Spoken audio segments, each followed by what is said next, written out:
তাহলে রিজিক নিয়ে এত টেনশন করার কি আছে ভাই? টেনশনে কিছু আছে? কার কাছে রিজিক? আল্লাহ লিখে রাখছেন না? ইনশাআল্লাহ এর বাইরে কিছু হবে না। অতএব এত দুশ্চিন্তার কিছু নাই, জীবনকে নিয়ে এত দুশ্চিন্তার কিছু নাই। জীবনটাকে কোরআন সুন্নাহর আলোকে এনজয় করেন। কোরআন সুন্নাহকে দিয়ে জীবনকে এনজয় করা যায়। কোরআন এবং সুন্নাহর আনুগত্যের মধ্য দিয়ে আপনি জীবনকে উপভোগ করেন, টেনশন করার দরকার। মনে রাখবেন, আল্লাহ যদি আপনার সাথে থাকেন এবং আল্লাহ যদি আপনাকে কবুল করেন, পৃথিবীর কোনো শক্তি নাই আপনাকে টলাবে। পৃথিবীর কোনো শক্তি নাই, পৃথিবীর সমস্ত শক্তি একত্রিত হয়ে আপনার চুল বাঁকা করতে পারবে না, যদি আল্লাহ আপনার সাথে থাকে। আর যদি আল্লাহ আপনার সাথে না থাকে, আইওয়াস শোডাউন দিয়ে কোনো লাভ হবে না, কেউ আপনাকে বাঁচাতে পারবে। অতএব আল্লাহকে আপন করে নেন, যার যার হক তাকে তাকে দেন, নিজের হক আল্লাহর কাছে চেয়ে নেন, ইনশাআল্লাহ আপনি সুখে থাকবেন। এর আগে আল্লাহ পাক একা ছিলেন, আর কিচ্ছু ছিল না। হুয়াল আউয়াল ওয়াল আখির ওয়াজ যাহির ওয়াল বাতিন ওয়া হুয়া বিকুল্লি শাইইন আলিম, সূরা হাদীদ। আল্লাহ পাক একা ছিলেন, কোনো কিছু ছিল না, আল্লাহ একা ছিলেন। আবার কোনো কিছু যখন থাকবে না, আল্লাহ একা থাকবেন। কুল্লু মান আলাইহা ফান ওয়া ইয়াবকা ওয়াজহু রাব্বিকা যুল জালালি ওয়াল ইকরাম। এই বিষয়ে কোনো দ্বিমত আছে? এরপরে আল্লাহ পাক সৃষ্টি করেছেন আরশে আজিম। কি সৃষ্টি করেছেন? বিশাল আরশ, যার ছায়ায় আল্লাহ পাক কিয়ামতের মাঠে 7 শ্রেণীর মানুষকে ছায়া দিবেন। 7 শ্রেণী: 1, ন্যায়পরায়ণ বাদশা, যেটা এই বিশ্বে খুঁজে পাওয়াটা পূর্ণিমা চাঁদের মতো। 2, সেই যুবক যে তার পুরো যৌবনকাল আল্লাহর পথে ব্যয় করেছে, এটা সুযোগ আপনার সামনে আছে, আপনি লুফে নিতে পারেন, এই সুযোগটা আপনার সামনে আছে। 3, ওই ব্যক্তি যার কলব বা অন্তর মসজিদের সাথে ঝুলন্ত থাকে, টিকটকের সাথে নয়, মসজিদের সাথে ঝুলন্ত থাকে। এখনকার যুব সমাজের অন্তর অনলাইনে ঝুলন্ত থাকে, দেখবেন। 4, ওই যে দুই ব্যক্তি পরস্পরকে শুধুমাত্র আল্লাহর জন্য ভালোবাসে। এখানে বয়ফ্রেন্ড গার্লফ্রেন্ড সম্পর্ক বোঝানো হয়নি। এই দুনিয়ার স্বার্থে জর্জরিত ভালোবাসার বাইরেও ডিভাইন একটা ভালোবাসা আছে, সেটা হচ্ছে আল্লাহর জন্য ভালোবাসা। আর যখন আপনি কাউকে আল্লাহর জন্য ভালোবাসবেন, তখন আপনি কষ্ট পাবেন না ইনশাআল্লাহ। যখন আপনি ভালোবাসার মানুষের কাছে কিছু প্রত্যাশা করবেন, তখন আপনি কষ্ট পাবেন পদে পদে। আল্লাহর জন্য ভালোবাসেন মানুষকে, আপনি কষ্ট পাবেন না ইনশাআল্লাহ। 2 ব্যক্তি যারা পরস্পরকে আল্লাহর জন্য ভালোবাসে, আরো সে ছায়া পাবে। 5, ওই যুবক যাকে কোনো সুন্দরী নারী আহ্বান করেছে জেনার জন্য, কিন্তু সেই যুবক বলেছে আমি আল্লাহকে ভয় করি, যেটা এই জেনারেশনের মধ্যে খুঁজে পাওয়া দুষ্কর। বরং তারা উল্টা প্রত্যাশায় থাকে যে কখন কোনো মেয়ে আমাকে প্রপোজ করবে। তারা ইউসুফ নয় আলাইহিস সালাম। 6, ওই ব্যক্তি যার ডান হাত কি দান করছে, বাম হাত খবর রাখে না। ডান হাত কি দান করছে, বাম হাত খবর রাখে না। আমাদের মতো নয় যে অল্প কিছু দান করেই দানবীর টাইটেল লাগিয়ে মানুষের দুয়ারে দুয়ারে যাচ্ছি সাপোর্টের জন্য, এমন নয়। 7, ওই ব্যক্তি যে নীরবে নিভৃতে আল্লাহর কথা স্মরণ করে এবং আল্লাহর কথা স্মরণ করতে করতে তার চোখ দিয়ে অশ্রু প্রবাহিত হয়। এই 7 শ্রেণীর মানুষকে আল্লাহ রাব্বুল আলামিন তার ওই আরশের ছায়ায় কিয়ামতের মাঠে ছায়া দিবেন ইনশাআল্লাহ তাআলা। আমরা কি এই ছায়াটা পেতে চাই? অপশন আমাদের সামনে খোলা আছে। আমরা কিন্তু ওই যুবক হতে পারি, ওই 2 ব্যক্তি হতে পারি, ওই ব্যক্তি হতে পারি যে মসজিদের সাথে সম্পর্ক রাখে, গোপনে দান করতে পারি, রাতে নিভৃত আল্লাহর জন্য কাঁদতেও পারি না? সব সুযোগ আমাদের সামনে আছে। আল্লাহ চাইলে আপনি ন্যায়পরায়ণ বাদশাও হতে পারবেন ইনশাআল্লাহ, যদি আল্লাহ আপনার তাকদিরে লিখে রাখেন, এটাও সম্ভব। চলে আসেন আরশে আজিমের পরে আল্লাহ পাক সৃষ্টি করেছেন কলম, এবং কলম সৃষ্টি করে আল্লাহ পাক পুরো মহাবিশ্বের তাকদির লিখেছেন। পৃথিবীর শেষ দিন পর্যন্ত কি হবে না হবে খুঁটিনাটি বিষয়, এত খুঁটিনাটি যে আল্লাহ পাকের ওই লিখার বাইরে পৃথিবীতেও কোনো আযাব গজব আসে না। যা লিখা আছে ওটাই আসবে। পৃথিবীতে যা আসছে, যে আযাব, যে বিপদ, যে বালা মুসিবত গুলো আসছে আসমানি এবং জমিনের, এগুলোও আল্লাহর কাছে লেখা আছে। বলেন সুবহানাল্লাহ। এমনকি এই পৃথিবীতে কতজন মানুষ এসেছে, চলে গেছে এবং আসবে, এই হিসেব আল্লাহর কাছে আছে। চিন্তা করতে পারেন, পৃথিবীতে কত মাখলুক আছে, হিসেব আল্লাহর কাছে আছে। এই মহাবিশ্বে কত গ্যালাক্সিজ আছে, গ্রহ নক্ষত্র আছে, আল্লাহর কাছে হিসেব আছে। পিঁপড়া কতটুকু আছে, এই পৃথিবীতে, এটা আল্লাহ জানেন কতগুলো আছে। সমুদ্রের নিচে কি আছে আল্লাহ জানেন। প্রতিটা বিষয় মহাবিশ্বের লিখিত হয়ে গেছে। এখন যে আল্লাহর কাছে সব লিখিত আছে, সেই আল্লাহ কি আমার রিজিকের মালিক নন? তাহলে রিজিক নিয়ে এত টেনশন করার কি আছে ভাই? টেনশনে কিছু আছে? কার কাছে রিজিক? আল্লাহ লিখে রাখছেন না? ইনশাআল্লাহ এর বাইরে কিছু হবে? হবে না। অতএব এত দুশ্চিন্তার কিছু নাই। জীবনকে নিয়ে এত দুশ্চিন্তার কিছু নাই। জীবনটাকে কোরআন সুন্নাহর আলোকে এনজয় করেন। একটা বই আছে না, এনজয় ইওর লাইফ, বইটা পড়েছেন? কোরআন সুন্নাহকে দিয়ে জীবনকে এনজয় করা যায়। কোরআন এবং সুন্নাহর আনুগত্যের মধ্য দিয়ে আপনি জীবনকে উপভোগ করেন। টেনশন করার দরকার নেই। মনে রাখবেন, আল্লাহ যদি আপনার সাথে থাকেন এবং আল্লাহ যদি আপনাকে কবুল করেন, পৃথিবীর কোনো শক্তি নাই আপনাকে টলাবে। পৃথিবীর কোনো শক্তি নাই, পৃথিবীর সমস্ত শক্তি একত্রিত হয়ে আপনার চুল বাঁকা করতে পারবে না, যদি আল্লাহ আপনার সাথে থাকে। আর যদি আল্লাহ আপনার সাথে না থাকে, আইওয়াশ শোডাউন দিয়ে কোনো লাভ হবে না, কেউ আপনাকে বাঁচাতে পারবে। অতএব আল্লাহকে আপন করে নেন, যার যার হক তাকে তাকে দেন, নিজের হক আল্লাহর কাছে চেয়ে নেন, ইনশাআল্লাহ আপনি সুখে থাকবেন। তাকদীর আল্লাহ পাক লিখে ফেলেছেন। এরপরে আল্লাহ রাব্বুল আলামিন কি লিখেছেন? এরপরে আল্লাহ রাব্বুল আলামিন মহাবিশ্ব সৃষ্টি করেছেন 6 দিনে। কয় দিনে? কোরআনে দলিল আছে, হুয়াল্লাযী খালাকাস সামাওয়াতি ওয়াল আরদা ফি সিত্তাতি আইয়াম। তিনি সেই আল্লাহ যিনি আসমান সমূহ, একটা আসমান নয়, আসমান সমূহ মানে যতগুলো আসমান আছে। আর আমরা জানি 7টা আসমান আছে। কয়টা? 7টা মহাবিশ্ব আছে। এখন পর্যন্ত সায়েন্স যত কিছু আবিষ্কার করেছে, এগুলো প্রথম মহাবিশ্বের আবিষ্কার। দ্বিতীয়টাতে ওরা যেতেই পারেনি এখন পর্যন্ত। অতদূর পর্যন্ত স্পেসশিপ যেতেই পারবে না। কথা কি বুঝতে পারছেন? এটা প্রথম আসমানের বিষয়। এরকম আরো 6টা আসমান মহাবিশ্ব আল্লাহ পাক প্রস্তুত করেছেন। তারপরে আছে সিদরাতুল মুনতাহা, তার উপর একটা মহাসাগর আছে, তারপরে কুরসি, তার উপরে আরশে আজিম। আর আরশে আজিমের উপরে আল্লাহ সুবহানাহু ওয়া তাআলা। এখানে একজন মানুষ ওই পর্যন্ত চলে গিয়েছিলেন। তিনি কে? মুহাম্মদুর রাসূলুল্লাহ সাল্লাল্লাহু আলাইহি ওয়াসাল্লাম। তার মর্যাদা আর বোঝার বাকি আছে? তো সবার প্রতি অনুরোধ থাকবে, সেই ব্যক্তি, সেই নবী মুহাম্মদ সাল্লাল্লাহু আলাইহি ওয়াসাল্লামের সুন্নাহ মাফিক জীবন যাপন করেন। আল্লাহ পাক তৌফিক দান করুন। এবং এই সুন্নাহটা জীবনের একটা ক্ষেত্রে মানলে হবে না, জীবনের সমস্ত ক্ষেত্রেই মানতে চেষ্টা করতে হবে। আল্লাহ পাক তৌফিক দান করুন। আল্লাহ রাব্বুল আলামিন এরপরে মহাবিশ্ব সৃষ্টি করে দীর্ঘদিন পর্যন্ত, অনন্তকাল বলবো না, দীর্ঘদিন পর্যন্ত মানুষ সৃষ্টি করেন নাই। জি, সূরা দাহরের প্রথম আয়াতে আল্লাহ পাক বলেছেন, হাল আতা আলাল ইনসান হিনু মিনাদ দাহরি লাম ইয়াকুন শাইআন মাযকুরা। মানুষের উপরে এমন একটা সময় চলে গেছে যে মানুষ কোনো আলোচ্য বিষয় ছিল না। মানে মানুষ সৃষ্টি করা হবে, এখন দুনিয়া যা হচ্ছে দেখতে পাচ্ছেন, আমরা কোনো টপিকই ছিলাম না। এত সময় চলে গেছে মহাবিশ্ব। এখন মনে হয় দুনিয়াটা আমাদের, তাই না? মানুষই সব, মানুষই এই দুনিয়ার পলিটিক্যাল মালিক, ইকোনমিক মালিক, সংস্কৃতির মালিক, পরিবার, ব্যক্তি, সমাজ, সবকিছু মালিককে মালিক মনে হয় এখন মানুষকে। কিন্তু এমন একটা সময় ছিল যখন আল্লাহ বলছেন মানুষ সৃষ্টি হবে, এই বিষয়টা অনেক দূরের পথ ছিল। আল্লাহর জ্ঞানে ছিল, কিন্তু মহাবিশ্বে মানুষের অস্তিত্ব ছিল না। এই মহাবিশ্বেই মানুষের অস্তিত্ব ছিল না। আল্লাহ রাব্বুল আলামিন মহাবিশ্ব সৃষ্টি করেছেন কুন ফায়াকুন, হও হয়ে যাও। সূরা আম্বিয়া 30 নম্বর আয়াতে আল্লাহ পাক বলেছেন, আওয়ালাম ইয়ারাল্লাযীনা কাফার, কাফেররা কি লক্ষ্য করে দেখে না, আন্নাস সামাওয়াতি ওয়াল আরদা কানাতা রাতকান ফাফাতাকনাহুমা, কাফেররা কি লক্ষ্য করে দেখে না যে আসমান সমূহ এবং জমিন একটা বিন্দুর মধ্যে একত্রিত ছিল, আমি আল্লাহ এটাকে বিস্ফোরিত করে দিয়েছি, পৃথক করে দিয়েছি। এটা সায়েন্সের একটা থিওরির সাথে মেলে না। কোন থিওরি? তারা বলছে বিগ ব্যাং থেকে সব সৃষ্টি হয়েছে, আর আল্লাহ পাক বলছেন বিগ ব্যাং আমি ঘটিয়েছি। তাহলে চিন্তা যেখানে শেষ, আল্লাহ পাকের কুদরত সেখান থেকে কি শুরু। তা আমরা সীমাবদ্ধতা বুঝতে পারছি সায়েন্সের। আমি নিজেও সায়েন্সের ছাত্র, বাট আমি এটা স্বীকার করি যে সায়েন্স সবকিছুর সমাধান দিতে পারবে না। কারণ আপনি কমন একটা প্রশ্ন করেন যে রূহ কাকে বলে, সায়েন্সকে বলেন যে can you give us the definition of রূহ, আমাদেরকে রূহের সংজ্ঞা দিতে পারবেন? রূহটা কঠিন নাকি তরল না বায়বীয় নাকি, আপনি কি ব্যাখ্যা করতে পারবেন? পারবেন না। সিম্পল।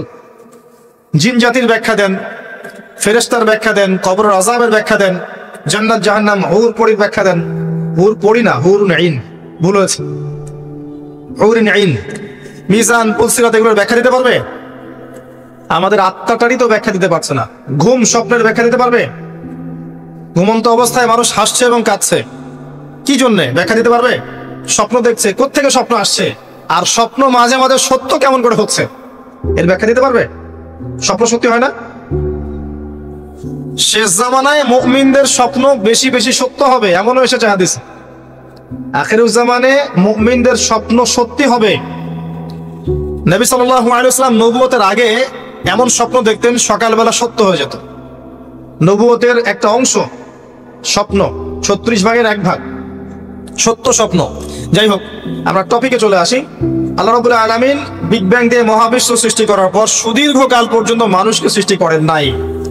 এরপরে অনেক সময় পর আল্লাহ পাক ফেরেশতাদেরকে ডেকে বলছেন এই আয়াতটা, যে হে ফেরেশতারা, আমি পৃথিবীতে আমার খলিফা পাঠাতে চাই, মানুষকে আমার খলিফা করে পাঠাতে চাই।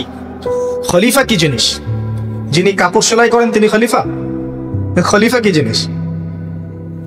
খলিফার ডেফিনেশনটা শুনে নাই। আল্লাহ পাক আদম আলাইহিস সালাম ছাড়াও আরো একজন নবীর ব্যাপারে খলিফা শব্দ ব্যবহার করেছেন, তার নাম কি? শুকরান, কে বলেছেন? জাযাকাল্লাহ। দাউদ আলাইহিস সালাম, তার ব্যাপারে আল্লাহ পাক বলেছেন তিনি ছিলেন খলিফা। কোন সূরা? সূরা সাদ। কোন সূরা? সূরা সাদ। আল্লাহ পাক বলেছেন ইয়া দাউদ, হে দাউদ, ইন্না জাআলনাকা খলিফাতান ফিল আরদ, নিশ্চয়ই আমি তোমাকে পৃথিবীতে আমার খলিফা করেছি।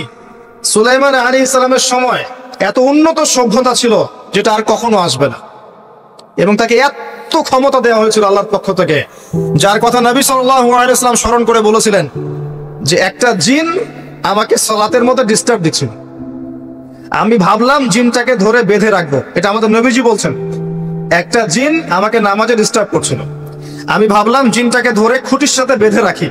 তখন আমার সুলাইমানের কথা মনে পড়লো, আমার ভাই সুলাইমানের কথা মনে পড়লো যে সুলাইমান আলাইহিস সালামকে আল্লাহ পাক এই ক্ষমতা দিয়েছিলেন। আর সুলাইমান আলাইহিস সালাম আল্লাহর কাছে দোয়া করেছিলেন, আল্লাহ আমাকে যে ক্ষমতা দিয়েছো এরপরে আর কাউকে দিও না, এটা দোয়া করেছিলেন। আমার সুলাইমানের কথা মনে পড়লো, আমি জিনটাকে ছেড়ে দিলাম, বাদলাম। আমাদের নবী মুহাম্মদ সাল্লাল্লাহু আলাইহি ওয়াসাল্লাম মানুষের সম্মান বুঝতেন। আমাদের নবী মুহাম্মদ সাল্লাল্লাহু আলাইহি ওয়াসাল্লাম অন্যের সম্মান বুঝতেন, আর আমরা তার উম্মাহ, অন্যের সম্মান নষ্ট করতে পারলে আমাদের ভাত হজম হয়। অন্যের সম্মান নষ্ট না করা পর্যন্ত ভাত হজম হবে না। আর মুহাম্মদ সাল্লাল্লাহু আলাইহি ওয়াসাল্লাম অন্যের সম্মান বুঝতেন। আসেন, সুলাইমান আলাইহিস সালাম এবং দাউদ আলাইহিস সালাম এই জেরুজালেম থেকে বিশ্ব শাসন করেছিলেন। আর জেরুজালেম চিনেন তো আপনারা? কোন দিকে? চায়নার দিকে, রাশিয়ার দিকে, নাকি আমেরিকার দিকে? আচ্ছা, ওইদিকে আমরা পরে আসবো ইনশাআল্লাহ। সভ্যতার সংকটের শেষের দিকে আমরা ওইদিকে আসবো ইনশাআল্লাহ। এবার আসেন, দাউদ আলাইহিস সালামকে আল্লাহ পাক বলছেন তোমাকে খলিফা করেছি পৃথিবীতে, তোমার কাজ কি? ফাহকুম বাইনান নাসি বিল হক, হে দাউদ তোমার কাজ হচ্ছে মানুষের মাঝে ন্যায় বিচার করা, মানুষের মাঝে ন্যায় বিচার করা, হকের মানদণ্ডে বিচার করা। হকটা কি? এর উত্তরও কোরআন আপনাকে দিবে। কোরআনের চেয়ে কি আমি ভালো উত্তর দিতে পারবো? কোনটা হক, কোনটা বাতিল, কোনটা ন্যায়, কোনটা অন্যায়, আমি কি বেশি বুঝি না আল্লাহ বেশি বোঝেন? কোথায় স্পষ্ট করা আছে, আমার মস্তিষ্কে না কোরআনে? কোরআনের সূরা কাহাফ খোলেন, আল্লাহ পাক বলেছেন ওয়াকুলিল হাক্কু মির রাব্বিকুম, হে নবী আপনি বলে দিন সত্য সেটাই যা তোমার রবের পক্ষ থেকে নাজিল হয়। আর কিছু বলার দরকার আছে? ফামান শাআ ফালইউমিন, যার ইচ্ছা হয় সে স্বীকার করুক, ঈমান নিয়ে আসুক। ওয়ামান শাআ ফালইয়াকফুর, যার ইচ্ছা হয় অস্বীকার করুক। ইন্না আ'তাদনা লিয-যালিমিনা নারান, অস্বীকারকারী জালেমদের জন্য আমি জাহান্নামের আগুন প্রস্তুত করে রেখেছি। বাস, আর কিছু বলার প্রয়োজন আছে? সূরা বাকারা আল্লাহ বলেছেন আল হাক্কু মির রাব্বিক ফালা তাকুনান্না মিনাল মুমতারিন, হক তোমার রবের পক্ষ থেকে আসে, তুমি সন্দেহবাদীদের অন্তর্ভুক্ত হও না। আসলে এটা হক কিনা, এই যুগে চলে কিনা, এই সন্দেহের অন্তর্ভুক্ত হও না। ইসলাম চির নতুন, চির প্রাচীন, চির আধুনিক, প্রত্যেকটা যুগের জন্য, শুধুমাত্র একটা যুগের জন্য নয়, এবং শুধু মুসলিমদের জন্য নয়, সবার জন্যই। কোরআন এবং সুন্নাহ শুধু আমাদের সম্পত্তি নয়, পুরো মানব জাতির সম্পত্তি। এখানে সবার হেদায়েত আছে, হোক সে হিন্দু ভাই বা খ্রিস্টান ভাই বা বুদ্ধিস্ট বা জিউস, যেই হোক না কেন, সবার হেদায়েত এখানে আছে। আসেন, আল্লাহ পাক কোরআনকে হক বলছেন। এটাও বলে রাখি যখন তাওরাত নাজিল হয়েছিল তখন তাওরাত হক ছিল, তখন ওটাই ছিল হক। যখন জাবুর নাজিল হয়েছে জাবুরই হক ছিল। যখন ইনজিল নাজিল হয়েছে ইনজিলই হক ছিল। যখন থেকে কোরআন নাজিল হয়েছে এখান থেকে নিয়ে কিয়ামত পর্যন্ত হকের কি অন্য কোনো মানদণ্ড আছে? এটা মানতে কোনো আপত্তি আছে? হ্যাঁ, এখন কোনো কিছু যদি কোরআন সুন্নাহর সাথে মিলে যায় মানতে আমাদের কোনো আপত্তি নাই। কেউ একটা মতবাদ দিয়েছে, একটা দর্শন দিয়েছে, একটা সায়েন্টিফিক থট দিয়েছে, যেটা কোরআনের সাথে মিলে গেছে, হাদিসের সাথে মিলে গেছে, মানতে আমাদের কোনো আপত্তি নাই। আমরা চোখ বন্ধ করে মানবো ইনশাআল্লাহ, কোনো সমস্যা নেই। কিন্তু যে কোনো ব্যক্তি বা যে কোনো সংগঠন, যে কোনো সমাজ, যে কোনো সভ্যতা, কেউ যদি এমন কোনো কথা বলে, এমন কোনো দর্শন দেয়, এমন কোনো মতবাদ দেয় যেটা কোরআনের সাথে মিলছে না, সাংঘর্ষিক, হাদিসের সাথে মিলছে না, সাংঘর্ষিক, আপনি কি মানতে বাধ্য? এটা না মানাটাই আপনার ইমানের পরিচয়। তো আল্লাহ পাক দাউদ আলাইহিস সালামকে বলছেন, তুমি এই হকের মানদণ্ডে বিচার ফয়সালা করো। ওয়ালা তাত্তাবিউল হাওয়া, নিজের প্রবৃত্তির অনুসরণ করো না। প্রবৃত্তি মানে নিজের মন গড়া বিষয়ের অনুসরণ করো না। ইউদিল্লুকা আন সাবিলিল্লাহ, তাহলে এটা তোমাকে আল্লাহর রাস্তা থেকে সরিয়ে দিবে। নিশ্চয়ই যারা প্রবৃত্তির অনুসরণ করেছে তারা আল্লাহর পথ থেকে সরে গেছে, এই কারণে বিমা নাসু ইয়াউমাল হিসাব, তারা হিসাবের দিনটা ভুলে গেছে। আমি কি বুঝাতে পারছি ভাই? তাহলে আল্লাহ পাক খলিফার ফাংশন দিলেন। খলিফার কাজ কি তাহলে? খলিফার কাজ হচ্ছে আল্লাহর পক্ষ থেকে আসা সত্যের মানদণ্ডে মানুষের মাঝখানে ফয়সালা করা। আমার কথা ক্লিয়ার? পরিবেশ পরিস্থিতি যদি অনুকূলে না থাকে সে করবে না, তার ক্ষমতা নাই। লা ইউকাল্লিফুল্লাহু নাফসান ইল্লা ওয়াসআহা। কিন্তু আকীদা রাখতে কি কোনো সমস্যা আছে যে এটাই চূড়ান্ত সত্য? আমি তো আগেই বলেছি, এই যুগে সারেন্ডার করতে হবে। আপনি 100% ইসলাম ফলো করতে পারবেন না। তো 100% ইসলাম ফলো করা এই যুগে আমার মতে পসিবল না, ইল্লা মাশাআল্লাহ। তো আল্লাহ পাক যদি কিছু মানুষকে বাছাই করে তৌফিক দেন, সেটা আল্লাহ পাকের নিজস্ব ব্যাপার, ইখতিয়ার, স্বাধীনতা। আসেন, আল্লাহ রাব্বুল আলামিন এখানে খলিফার ফাংশন বললেন এবং আদম আলাইহিস সালামকে এই খলিফা করে পৃথিবীতে পাঠালেন। সভ্যতার শুরু হলো। সভ্যতার শুরু রোমকদের দ্বারা হয় নাই, সভ্যতার শুরু পশ্চিমাদের দ্বারা হয়নি, সভ্যতার শুরু হয়েছে নবীদের দ্বারা। সর্বপ্রথম সভ্যতার ধারক বাহক হচ্ছেন আদম আলাইহিস সালাম, যাকে আল্লাহ পাক খলিফা করে পৃথিবীতে পাঠিয়েছেন। যে বা যারা পৃথিবীতে আল্লাহর বিধান অনুযায়ী চলছে তারা আল্লাহর খলিফা। কথা বুঝতে পারছেন? আর যারা পৃথিবীতে আল্লাহর বিধান অনুযায়ী চলছে না তারা আল্লাহর খলিফা নয়, তারা শয়তানের খলিফা।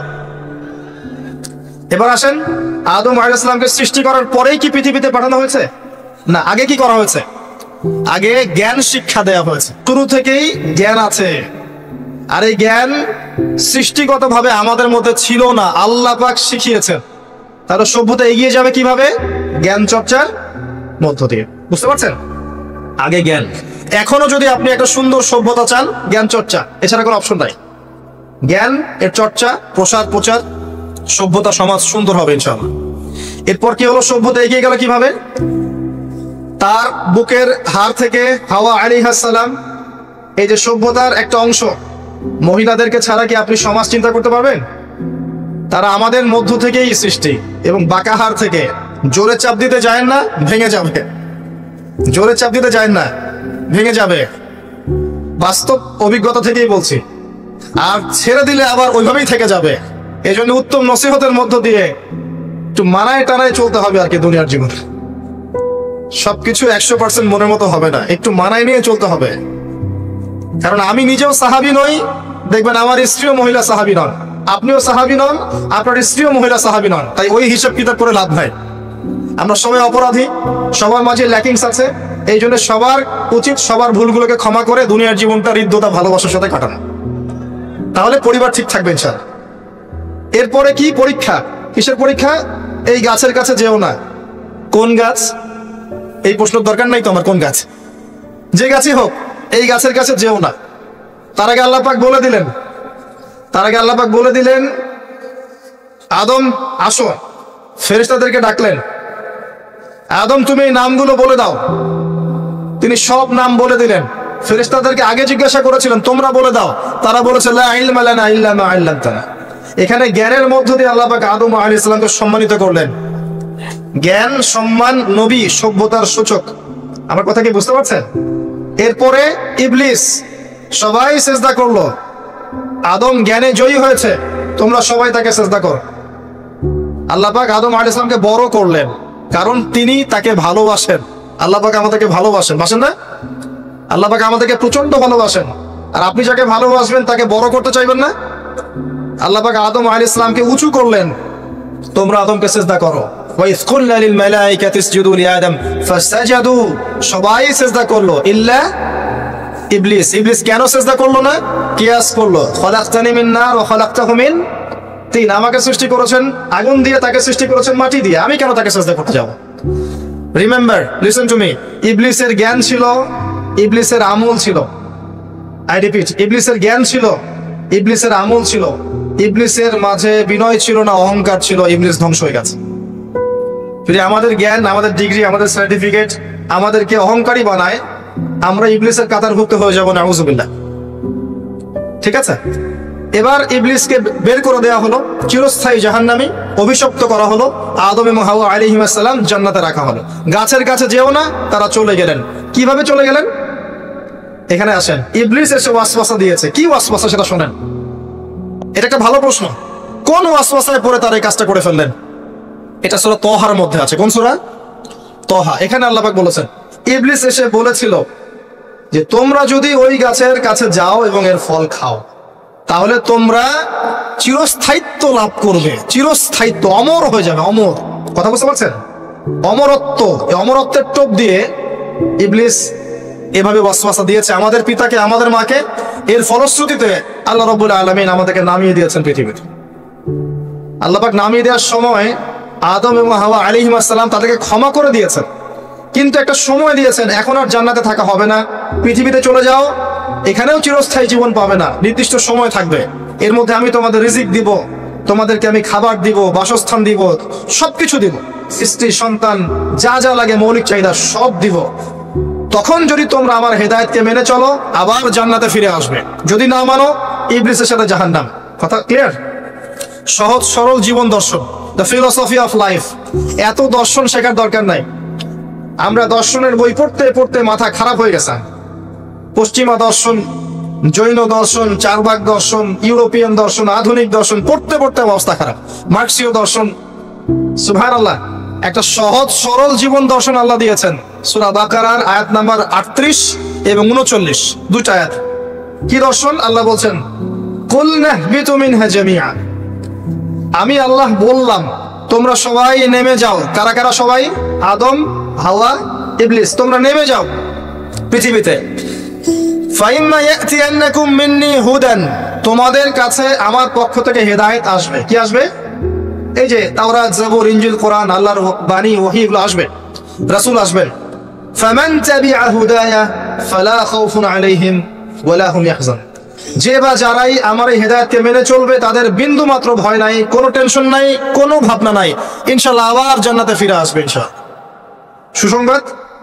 ঠিক আছে, তারপরের আয়াত আল্লাহ পাক বলেন, ওয়াল্লাযীনা কাফারু ওয়া কাযযাবু বিআয়াতিনা, কিন্তু যারা আমার আয়াতকে মিথ্যা প্রতিপন্ন করবে এবং অস্বীকার করবে, কুফরি করবে, ফাউলাইকা আসহাবুন নার, এরা হবে জাহান্নামের অধিবাসী। কার সাথে? ইবলিসের সাথে। হুম ফিহা খালিদুন, তারা সেখানে চিরস্থায়ী হবে। সহজ সরল জীবন দর্শন, দ্য ফিলোসফি অফ লাইফ। মানলেই শান্তি, না মানলেই অশান্তি। এরপর একটা চ্যালেঞ্জ, ইবলিস চ্যালেঞ্জও করছে, আল্লাহ তুমি আমাকে বের করে দিয়েছো, ঠিক আছে, আমি আদম সন্তানের ডান দিক থেকে আসবো, বাম দিক থেকে আসবো, সামন থেকে আসবো, পিছন থেকে আসবো, তাকে আমি জাহান্নামের পথে নিয়েই ছাড়ব। এটা মনে রাখেন মাথার মতো। ইবলিসের চ্যালেঞ্জ। আর আল্লাহ পাকও সতর্ক করলেন, ইন্নাহু লাকুম আদুউম মুবিন, সে তোমাদের স্পষ্ট শত্রু। এবার পৃথিবীতেও নামিয়ে দিলেন, হেদায়েতও পাঠাচ্ছেন, নবী রাসূল পাঠিয়েছেন। সভ্যতা আস্তে আস্তে এগিয়ে চললো। সভ্যতায় দুইটা শক্তি দেখতে পাচ্ছেন, একটা আল্লাহর পক্ষ থেকে আসা শক্তি, একটা শয়তানি শক্তি। এই দুটো নিয়ে সভ্যতা এগিয়ে চলছে। আবারও বলছে, সভ্যতা শুরু হয়েছে নবী দ্বারা, রোমকদের দ্বারা নয়। সভ্যতা শুরু হয়েছে নবী দ্বারা। মানুষ আগে গাছের ছাল পাতা পরে থাকতো না। সূরা আরাফে আল্লাহ পাক বলেছেন, আমি মানুষের জন্য, আদম হাওয়া আলাইহিস সালাম তাদের জন্য লেবাস পাঠিয়েছি, পোশাক পাঠিয়েছি। আমি লেবাস নাজিল করেছি উপর থেকে। লোহার খনি দেখেছেন? লোহার খনি। কেউ কি বিশ্বাস করবে যে লোহা মহাকাশ থেকে পৃথিবীতে এসে পড়েছে? ওয়ানজালনাল হাদিদ, আল্লাহ পাক বলছে আমি হাদিদ নাজিল করেছি। কোরআন নাজিল করা বোঝেন? কোরআন নাজিল মানে কি? আল্লাহর উপর থেকে কোরআন আসেনি? জিবরাইল আলাইহিস সালাম কোরআন নিয়ে আসছেন না নিচে মুহাম্মদ সাল্লাল্লাহু আলাইহি ওয়াসাল্লামের কাছে? এই যে কোরআন নাজিল হচ্ছে, আনজালা। আল্লাহ পাক এই কথা বলছেন যে লোহা আমি নাজিল করেছি। লোহার একটা অণু আপনি তৈরি করতে পারবেন পৃথিবীতে ল্যাবে বসে? সুবহানাল্লাহ। আল্লাহ পাক নাজিল করেছেন। ঠিক একই ভাবে আল্লাহ পাক পোশাক নাজিল করেছিলেন আদম এবং হাওয়া আলাইহিস সালাম তাদের জন্য। তারা গাছের ছালপাতা পরে ঘোরাফেরা করতেন না, বোগাস কথাবার্তা শেখায় মানুষ। এবং কৃষিকাজ, আপনার প্রযুক্তি, আপনার পরিবার গঠন, সন্তান প্রতিপালন, একজন মানুষের জীবন যাপনের জন্য যত কিছু প্রয়োজন সব জ্ঞান আল্লাহ পাক আদম আলাইহিস সালামকে শিক্ষা দিয়েছিলেন। দুনিয়াতে আসার পরে যখন যেটা প্রয়োজন হয়েছে ওহী নাজিল হয়েছে, জিবরাইল আলাইহিস সালাম তাকে শিখিয়ে দিয়েছে।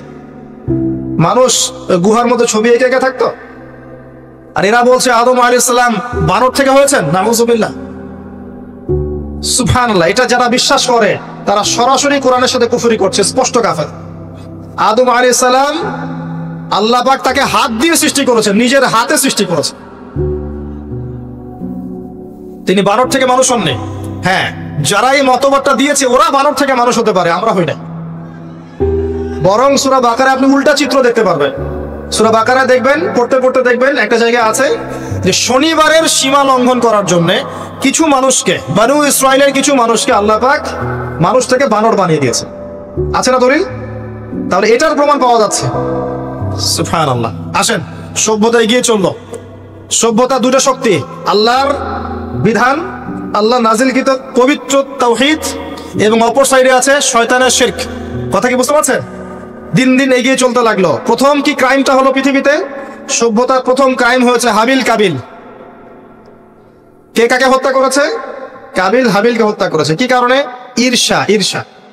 এখান থেকে এই সভ্যতার শিক্ষা কি?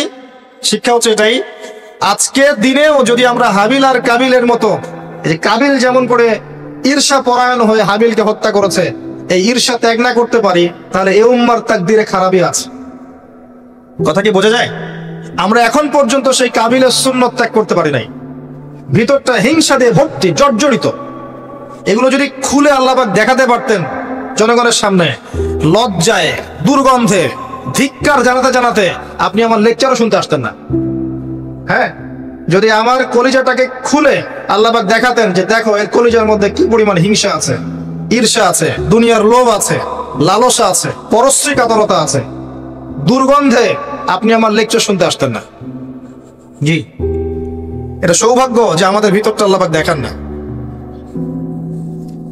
আল্লাহ পাক আমাদের কলবটাকে পরিষ্কার করুন, আত্মশুদ্ধি দান করুন, আল্লাহ নূর দান করুন, এবং ঈর্ষা ত্যাগ করার তৌফিক আল্লাহ পাক দান।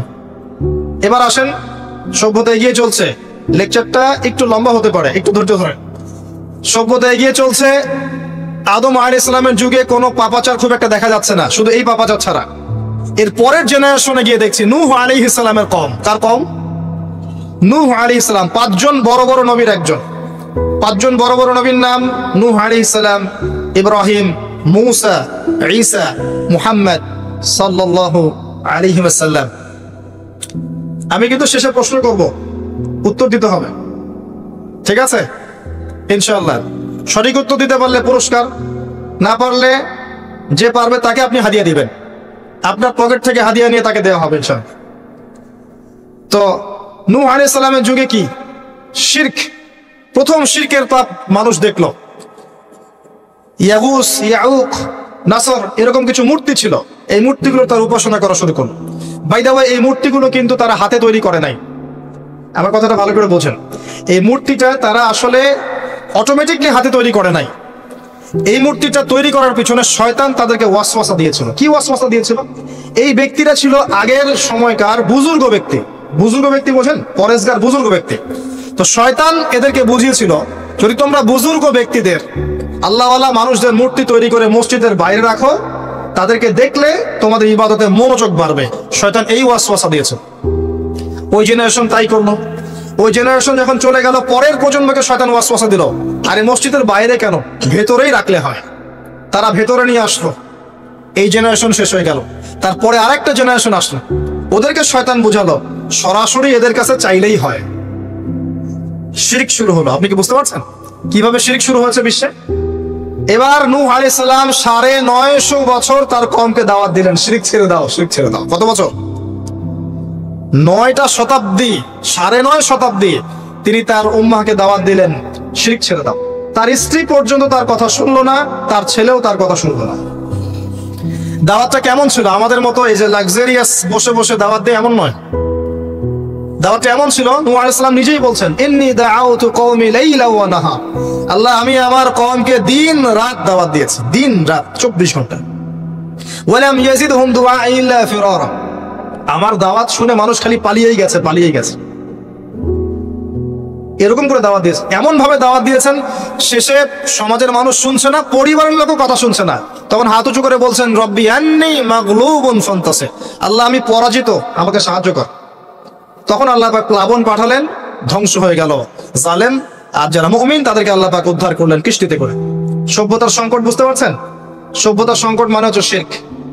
যখন সভ্যতায় শিরক এসেছে, আল্লাহ পাক তাওহীদ পন্থীদেরকে বাঁচিয়েছেন, মুশরিকদেরকে ধ্বংস করে দিয়েছে। এবং এই মুশরিকদেরকে আল্লাহ পাক পরকালেও জাহান্নামের আগুনে জ্বালাবেন, আর তাওহীদ পন্থীদেরকে আল্লাহ পাক পরকালে জান্নাত দিবেন ইনশাআল্লাহ। এই সভ্যতা এগিয়ে যাচ্ছে, এরপরে আরো এগিয়ে গেল। সব তো বলার সময় নাই, কয়েকটা বলছি। এগিয়ে যেতে যেতে একটা কওম আসলো, একটা সভ্যতা আসলো, যারা এত শক্তিশালী, ফিজিক্যাল স্ট্রাকচার এত লম্বা চওড়া, মানে এক একজন তাল গাছের সমান সমান লম্বা মানুষ, আদম সন্তান। পাহাড় কেটে কেটে বাড়ি নির্মাণ করে। এবং তাদের এই সভ্যতা সম্পর্কে আল্লাহ পাক বলেছেন যে লাম ইউখলাক মিসলুহা ফিল বিলাদ। এমন সভ্যতা পৃথিবীতে সৃষ্টি করা হয়নি। এত উচ্চ মানের সভ্যতা ছিল। এদের নাম ছিল আদ জাতি। আদ কি নাম? তাদের নবী ছিলেন হুদ আলাইহিস সালাম। কি নাম? হুদ আলাইহিস সালাম। তিনি দাওয়াত দিলেন একই স্টাইলে, আল্লাহর ইবাদত করো, আমার আনুগত্য করো, শিরিক করো না, ইত্যাদি ইত্যাদি। কওম তার কথা শুনলো না। অল্প কিছু মানুষ শুনলো, তাদেরকে তিনি সাথে নিয়ে চলে গেলেন। আল্লাহ পাক জালেমদেরকে ধ্বংস করে দিলেন। একই সুন্নাহ। কিভাবে ধ্বংস করলেন? ঝঞ্ঝা বায়ু দিয়ে। এমন বাতাস, যে বাতাসে পুরো কওম উড়ে চলে গেল খেজুর গাছের মতো, খেজুর গাছের ডালের মতো পড়ে থাকলো। যারা বলতো মান আশাদ্দু মিন্না কুওয়া, আমাদের চেয়ে শক্তিশালী আর কে আছে, আল্লাহ পাক ওদেরকে বাতাস দিয়ে উড়িয়ে শেষ করে দিলেন। সুবহানাল্লাহ। এরপরে আরেকটা সভ্যতা আসলো, যার নাম সামুদ। তাদের নবীর নাম সালেহ আলাইহিস সালাম। তারাও আদ জাতির ভাই, ওরাও ফিজিক্যালি অনেক স্ট্রং ছিল। একইভাবে নবী দাওয়াত দিলেন, তারা কবুল করলো না।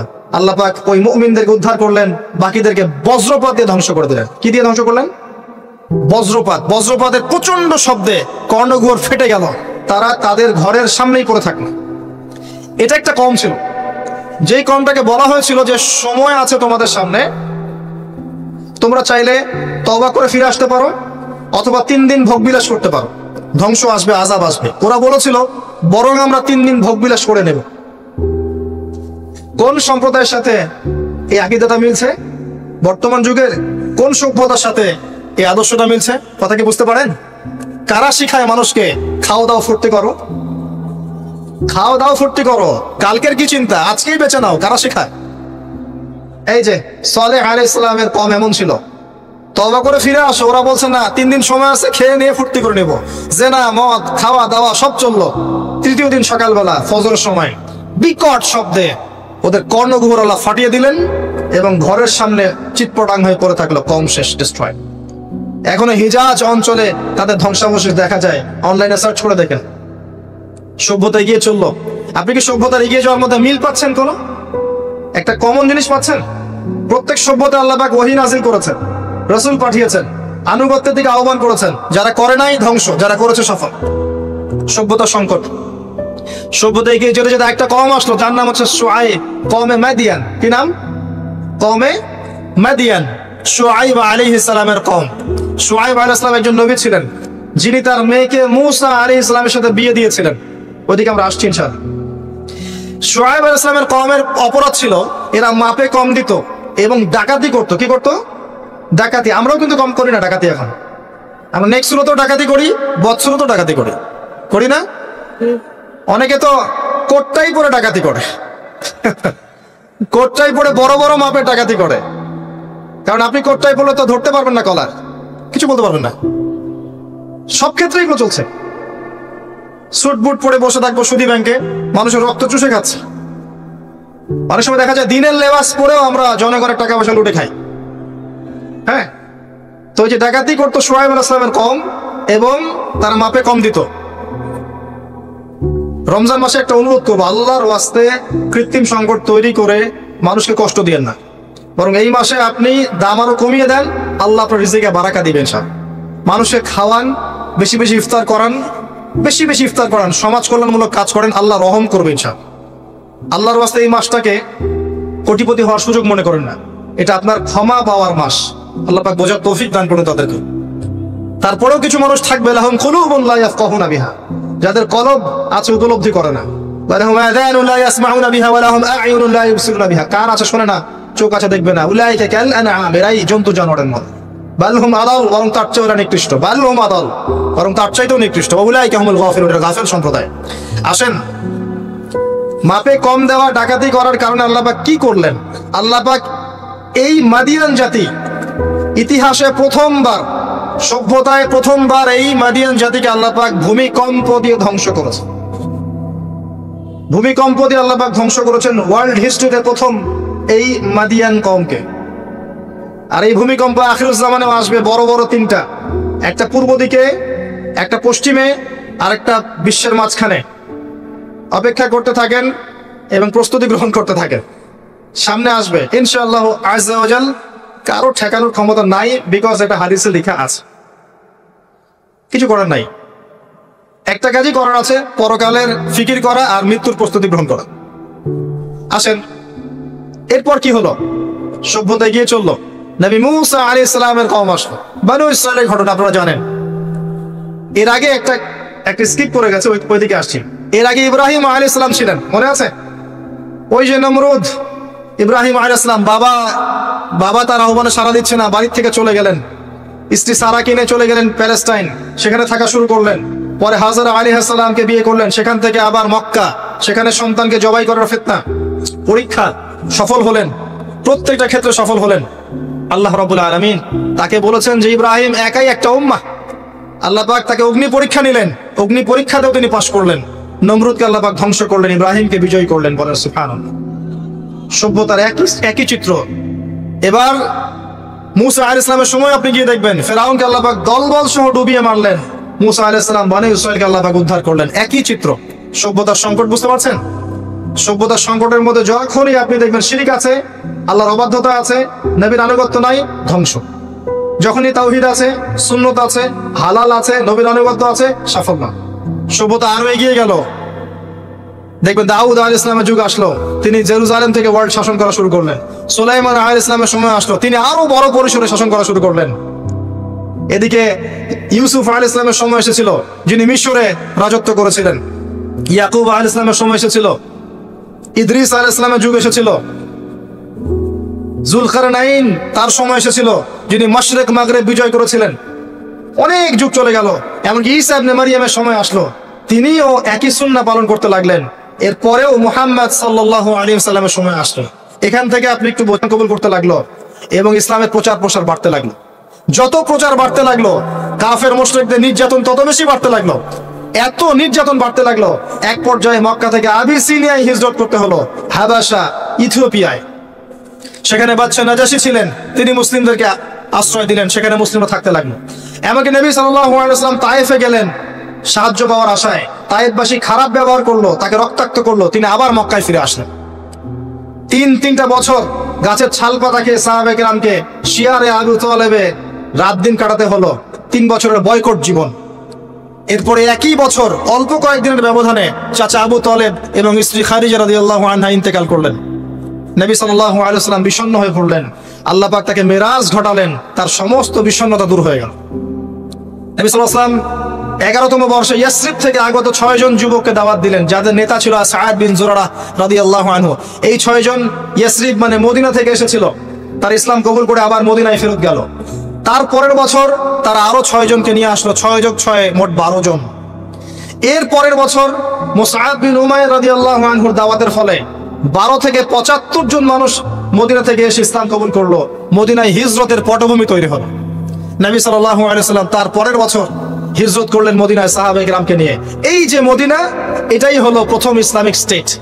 কথা কি বুঝতে পারছেন?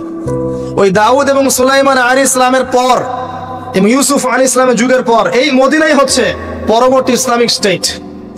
এখানে ছিল রাষ্ট্রের সমস্ত সংজ্ঞা এখানে ফুলফিল হলো, এখানে জনগণ হলো, এখানে সার্বভৌমত্ব থাকলো, এখানে গভর্নমেন্ট হলো, এবং যার প্রেসিডেন্ট স্বয়ং মুহাম্মদ সাল্লাল্লাহু আলাইহি ওয়াসাল্লাম।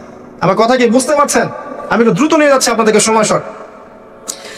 এবার এই মদিনাকে প্রোটেক্টেড করার জন্য নবী সাল্লাল্লাহু আলাইহি ওয়াসাল্লাম সামরিক বাহিনী থেকে শুরু করে ইকোনমিক বেস, আপনার পলিটিক্যাল অ্যাফেয়ার্স, সমস্ত বিষয়গুলো করতে লাগলেন।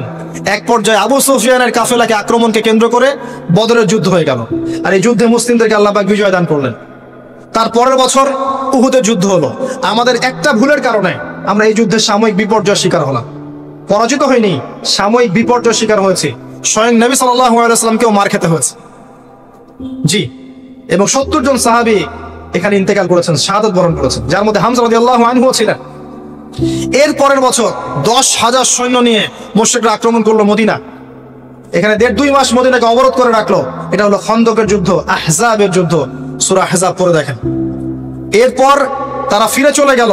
এবার নবী সাল্লাল্লাহু আলাইহি ওয়াসাল্লাম বললেন, আজকের পর থেকে তারা আর আমাদেরকে আক্রমণ করতে পারবে না, আমরাই করবো ইনশাআল্লাহ। এরপর নবী সাল্লাল্লাহু আলাইহি ওয়াসাল্লাম দাওয়াত বাড়াতে লাগলেন, ইকোনমিক বেস বাড়াতে লাগলেন, সামরিক বিষয়গুলো শক্তিশালী করতে লাগলেন, এবং গোত্রে গোত্রে ইসলামে দাওয়াত পৌঁছে দিতে লাগলেন। এক পর্যায়ে স্বপ্ন দেখলেন তিনি মক্কা তাওয়াফ করছেন। সাহাবীরা বুঝে ফেললেন যে আমরা মক্কায় ঢুকবো। তারা ইহরাম বেঁধে মক্কায় ঢুকতে লাগলেন। প্রতিবন্ধকতা দেওয়া হলো হুদাইবিয়া নামক জায়গায়। হুদাইবিয়া নামক জায়গায় খালিদ বিন ওয়ালিদ, যিনি তখন ইসলাম কবুল করেননি রাদিয়াল্লাহু আনহু, তিনি মুসলিমদেরকে ঠেকিয়ে দিলেন, যাওয়া হবে না। এর ফলশ্রুতিতে এখানে চুক্তি হলো, যেটাকে আমরা হুদাইবিয়ার সন্ধি বলে থাকি। চুক্তির প্রতিটা দফাই বাইরের চোখ দিয়ে মনে হয় যে আমাদের প্রতিকূলে যাচ্ছে, কিন্তু আদতে এগুলো আমাদের অনুকূলে ছিল। কি দফা? 10 বছর আমরা যুদ্ধ করব না, ওকে ডান। তোমাদের কেউ আমাদের দলে আসলে ফিরাই দেওয়া লাগবে, আমাদের কেউ তোমাদের দলে গেলে ফিরাই দিব না, ওকে ডান। এই বছর ওমরা করতে পারবে না, ফেরত যেতে হবে, ঠিক আছে ডান। পরের বছর আসতে হবে, তাও 3 দিনের জন্য বিনা অস্ত্রে, ওকে ডান। সবকিছুই ডান, যাও। এই চুক্তি হয়ে গেল। আল্লাহ পাক আয়াত নাজিল করলেন, ইন্না ফাতাহনা লাকা ফাতহাম মুবিনা। এই চুক্তির মধ্যেই তোমাকে আমি বিজয় দিয়েছি হে নবী সাল্লাল্লাহু আলাইহি ওয়াসাল্লাম। বলেন সুবহানাল্লাহ। কি বিজয়? বোঝেন এই জায়গাটা। কুরাইশরা ছিল সবচেয়ে বড় শত্রু, আর আমাদের আরেকটা শত্রু ছিল ইহুদিরা, যাদের মধ্যে 3টা গোত্র ছিল, বনু কুরাইজা, বনু কাইনুকা, বনু নাজির। বনু নাজির, বনু কুরাইজা, বনু কাইনুকা, এদেরকে বের করে দেওয়া হয়েছে। এরা খায়বারে গিয়ে আশ্রয় নিয়েছে। এর মধ্যে শুধু বনু কুরাইজাকে হত্যা করা হয়েছিল, কারণ তারা গাদ্দারি করেছিল আহজাবের যুদ্ধে। এটা দ্বিতীয় বড় শত্রু, আর এই কুরাইশরা সবচেয়ে প্রধান বড় শত্রু। কি করলেন নবী সাল্লাল্লাহু আলাইহি ওয়াসাল্লাম? তিনি 10 বছরের জন্য তাদের হাতকে চেপে ধরলেন। এই 10 বছর তারা আমাদের সাথে আর যুদ্ধ করবে না, মানে এরা স্টপ। এখন আমি বাইরের শত্রু থেকে ডিল করতে পারবো। কথা কি বুঝতে পারছেন? এই চুক্তির ঠিক পরের বছর নবী সাল্লাল্লাহু আলাইহি ওয়াসাল্লাম খায়বার আক্রমণ করলেন, কারণ এরা আর খায়বারকে সাহায্য করতে পারবে না। What a leader, what a personality, মানে কি ব্যক্তিত্ব, কি নেতা, কি বিচক্ষণতা, চিন্তা করেন। 10 বছর বন্ধ করে দিলাম, তোমার সাথে আমার কোনো লড়াই নাই, এবং তুমি আমাদের কোনো শত্রুকে হেল্প করতে পারবে না, ওকে ডান, ডিল হয়ে গেল। এবার যেহেতু বড় শত্রুর হাত চেপে ধরা হয়েছে, এখন ছোট ছোট শত্রুগুলোকে তিনি সাইজ করা শুরু করলেন, একটা একটা করে ধরে সবগুলোকে সাইজ। পরে বড়টারও কলার চেপে ধরলেন। কি ডিপ্লোমেসি!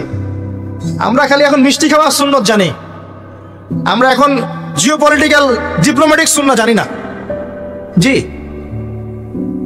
চিন্তা করে দেখ, এই জায়গাটা খুব ভালো করে বুঝবেন। খায়বার বিজয়ের পর থেকে নিয়ে মুসলিমদের আর্থসামাজিক অবস্থা আরো বাড়তে লাগলো, প্রচুর সম্পদ গনিমত বাড়তে লাগলো, এবং পররাষ্ট্রনীতি অ্যাপ্লাই করা হলো। রোমক সম্রাটকে দাওয়াত দেওয়া হচ্ছে, মিশরের বাদশাকে দাওয়াত দেওয়া হচ্ছে, পারস্যের দাওয়াত দেওয়া হচ্ছে। আস্তে আস্তে সারা বিশ্বে ইসলামের দাওয়াত ছড়িয়ে পড়ে। এক পর্যায়ে মাত্র এই চুক্তির 3-4-5 বছর পরেই, এই চুক্তির 10 বছর যায় নাই, 3 বা 4 বছর পরেই, 3-4-4.5 এরকম বছর পরেই বিনা যুদ্ধে বিশাল সেনাবাহিনীকে নিয়ে নবী সাল্লাল্লাহু আলাইহি ওয়াসাল্লাম এই মক্কা আক্রমণ করলেন। মক্কা বিজয়। কোন মক্কা? যেই মক্কা আগে শিরিক ছিল, এখন শিরিক নাই। যেই মক্কায় সুদ ছিল, এখন সুদ নাই। যেই মক্কায় নারীকে জীবন্ত কবর দেওয়া হয়েছে, নারীর কোনো অবমাননা নাই। যেই মক্কার মধ্যে মাদকের সয়লাভ ছিল, কোনো সয়লাভ নাই। যে মক্কায় গোত্রীয় হানাহানি কাটাকাটি ছিল, এখন কিচ্ছু নাই, সবাই ভাই ভাই। এই মক্কা জাহিলিয়াতের মক্কাকে আল্লাহ রাসূল সাল্লাল্লাহু আলাইহি ওয়াসাল্লাম 23 বছরের ব্যবধানে একেবারে টোটাল ইসলামিক পরিবেশে পরিণত করলেন। সেই আল্লাহ কি মরে গেছেন? সেই নবীর আদর্শ কি মরে গেছে? আল্লাহ নাজিল করা সেই কিতাব কি উঠে গেছে পৃথিবী থেকে? তাহলে ওই জাহেলি সমাজকে যদি পরিবর্তন করা যায়, আমাদের জাহিলিয়াতকে পরিবর্তন করা সম্ভব না? এই বিশ্বের জাহিলিয়াত পরিবর্তন করা সম্ভব নয়? আমরা করতে পারি না পারি, আল্লাহ পাক এমন প্রজন্ম আনবেন, দেখে নিন তারা করে দেখাবে ইনশাআল্লাহ। যখন আল মাহদি আসবেন, ঈসা ইবনে মারিয়াম আসবেন, তখন জাহিলিয়াতের রেশ মাত্র থাকবে না ইনশাআল্লাহ আযজা ওয়া জাল্লা। এর আগ পর্যন্ত কঠিন সময় আছে। ওই কঠিন সময় যাওয়ার আগে আরেকটু পথ পাড়ি দাও আপনাদেরকে। মুহাম্মদ সাল্লাল্লাহু আলাইহি ওয়াসাল্লাম এই যে মক্কা ইসলামিক পুরো একটা এনভায়রনমেন্ট প্রতিষ্ঠা করলেন, এরপর কি এটা থেমে গিয়েছিল? এরপর আবু বকর সিদ্দিক রাদিয়াল্লাহু আনহু এসেছেন, তিনিও সেই খেলাফার দায়িত্ব পালন করেছেন। কোন খেলাফা? ফাহকুম বাইনান নাসি বিল হক, সূরা সাদ। তারপরে এসেছেন ওমর ইবনে খাত্তাব, আরো 10 বছর, তখন মুসলিমরা অর্ধ বিশ্ব শাসন করেছে। এরপরে এসেছেন উসমান রাদিয়াল্লাহু আনহু, মুসলিমরা আরো বড় বিশ্ব শাসন করেছে। তারপরে এসেছে আলী রাদিয়াল্লাহু আনহু যুগ, তখন মুসলিমরা অভ্যন্তরীণ কিছু ক্রন্দলে লিপ্ত হয়ে গিয়েছিল। এখানে মুসলিমদের শক্তিটা কিছুটা কমে যায়। আলী রাদিয়াল্লাহু আনহুকে হত্যা করা হয়েছে, তাকে চোরাগুপ্ত হামলা চালিয়ে হত্যা করা হয়েছে, ঠিক যেমন ওমর রাদিয়াল্লাহু আনহুকে হত্যা করা হয়েছিল। এরপর কি হয়েছে? এরপর মুসলিমদের মাঝে আস্তে আস্তে ফিতনা বাড়তে শুরু করেছে। একদল মানুষ বের হয়েছে যারা বলেছে যে আলী রাদিয়াল্লাহু আনহু তিনি নবী, নাউজুবিল্লাহ। এরা তাকে নিয়ে এত বেশি বাড়াবাড়ি করেছে যে তারা পথভ্রষ্ট হয়ে গেছে।